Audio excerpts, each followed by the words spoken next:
And if there's any prospect companies that are listening, allow your physicians to spend a bit of time in the clinic. 100%. Okay, so in terms of kind of moving forward, looking forward, you're executive director now, going really well at Infinitropes. What would you say the end goal is for you? As best as I can envision. So the difficulty is, at the minute, there aren't huge numbers of role models who have done a bit of industry, bit of Mhm. clinical, bit of academia. But I think those are beginning to emerge. Professor Daniel Marks at UCH has been very kind to give me some of his time, and he's kind of been able to balance those three things to a certain degree.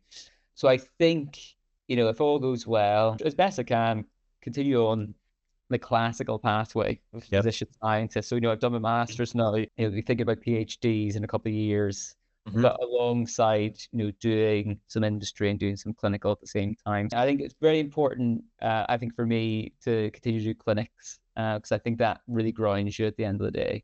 Yeah, You can't really, I was going to say, just to add on from that with the clinic piece, I definitely feel that there's huge benefits to being a industry physician, but still having the clinical practice because you still know what's going on, yeah. with patients, and you can advise, a little bit more kind of knowledge of the day to day.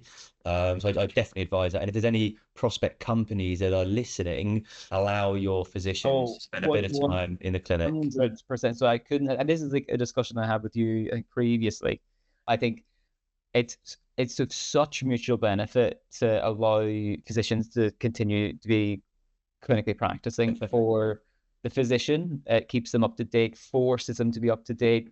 100%. They're continually developing, and they've got that kind of cultural touchstone with other physicians that are still practicing. You'll always have that kind of kinship Hmm. in, the anecdote from last week or a similar story that happened the other month. And for very high achieving, academic clinicians, there, and certainly in my case, if someone had said to me, you can't practice clinically, I would have said no. I wouldn't have come across. That's too big of a leap. So for your ability to access a talent pool will vastly increase Yeah. if you're willing to say, okay, you can work, effectively most clinics can be 4 to 5 hours a week. So it's, half a day, half a session. You can work flexibly. You can tack those on to other days in the week, Mhm. especially in companies I've worked that have been international.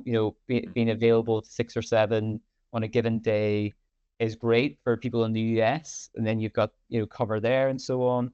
And then for companies, you're getting an employee who's still in you've got built-in KOL Yeah, without definitely. having to pay thousands of dollars an hour.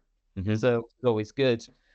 So I think, that is something that really needs to be embraced, but mostly in biotechs. Both biotechs too, yeah. I mean, there's Yeah. a couple of conversations I had recently where they were kind of unsure, and again, I kind of laid out the benefits of why that's a good thing to do. And from a talent perspective, Yeah. doctors that want to still be involved in patients, I think is a good thing. It says a lot about them as a person as well as what they're trying to achieve with the drugs they're trying to develop. Some of the discussions I've had with, um, and perfectly reasonably with HR, and they're like, oh, we can't really give you a full-time contract if you're doing a half a day a week, X, Y, and Z.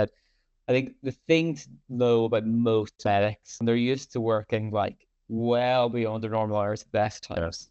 So, for example, in UK, a normal working contract for a medic is 46, 47 hours compared to the normal 37. So, if there's any advice I could give to biotechs or even larger pharmas who are interested in attracting top talent, enabling physicians to still be physicians, something that they've trained for their entire life, is of such benefit mutually, and really does remove some of those hesitancies. And I think especially for smaller biotechs, if you're a very small biotech, the value of getting a medic in very, very early. So for example, at the bioescalator building that I'm in at the minute in Oxford, we've got tons of like really, really small biotechs, so like, just founders basically. I've had like chats over lunch with them, and none of them have fact checked anything with a medic yet. Mm. And there's some, I've been very good. I've set them up with some colleagues in different specialties that I can't speak to, blah, blah, blah. But having a medic sense check something very, very early, I think is of such critical value. But those smaller companies don't have need for a full-time medic. So then it becomes something that gets shifted down the line to, big seed raise or even around Series A. And then you get a medic in and they're like, well, this is completely clinically irrelevant. And then they try to change it all, and then you're kind of backpedaling. I definitely say there's a market for consulting physicians. I mean, I've done my fair share over my 10 years in the industry, but perhaps with slightly later stage than kind of what you're talking about. But if there's companies out there that are that kind of size and that are listening, you can get some amazing people, and you could kind of tap into that knowledge for a fraction of the price of what it would be to hire a full-time headcount or someone working 5 days a week. So definitely couldn't agree more of it. It's really, really beneficial.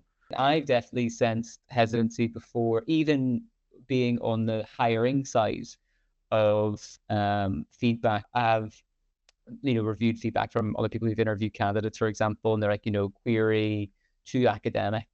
And I think academia can mean anything. So academia I was doing wasn't academia in a traditional sense. It was clinical development. So I wouldn't rule out, especially for those smaller companies, if you need someone to fact check something or put a clinical lens on it, they don't need to have industry experience. You don't need to be able to submit a CTA or have previous experience talking or negotiating with MHRA and FDA. You just need a physician who's got clinical experience within the specialty you're interested in to say this works or doesn't work. And if it doesn't work, how can we reframe it such that it does? Great advice. Definitely opportunistic for those in that situation.